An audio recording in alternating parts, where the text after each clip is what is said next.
চলো তো আজকে গেট রেডিটা করবো ঘুড়ি ওড়ানোর জন্য, মানে ঘুড়ি ওড়ানোর জন্য না, ঘুড়ি ওড়ানোর ভিডিও বানানোর জন্য। তো মকর সংক্রান্তি, তাই ঘুড়ি ওড়ানোর ভিডিও আমি কোনোদিনও বানাইনি, এবার ভেবেছি একটু বানাবো।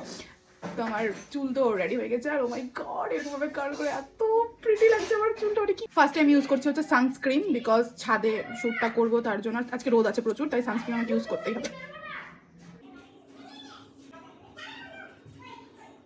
চলো তো এবার একটু আইশ্যাডো লাগিয়ে নিচ্ছি হালকা করে, এবার একটু মাস্কারা ইউজ করছি। ফেস পাউডার খুলছে না, খুলে গেছে। ও ফাউন্ডেশন কনসিলার এগুলো কিছু ইউজ করিনি, করবোও না, হালকা একটু ফেস পাউডার দিব, মানে ভিডিওর জন্য অত মেকআপ করে লাভ নাই, তাই না? আর আজকে আমি ইউজ করবো হচ্ছে প্রথমবার ব্লাশ। বেশি হয়ে গেল। আজকে আমাকে এত সুন্দর লাগছে দেখতে, মানে আমি কি বলবো, মানে আমি জানতামই না আমাকে ব্লাশ লাগে এত সুন্দর লাগবে। টিপটা মিসিং ছিল, তো টিপটা একটা ছোট্ট করে টিপ করে নিয়েছি।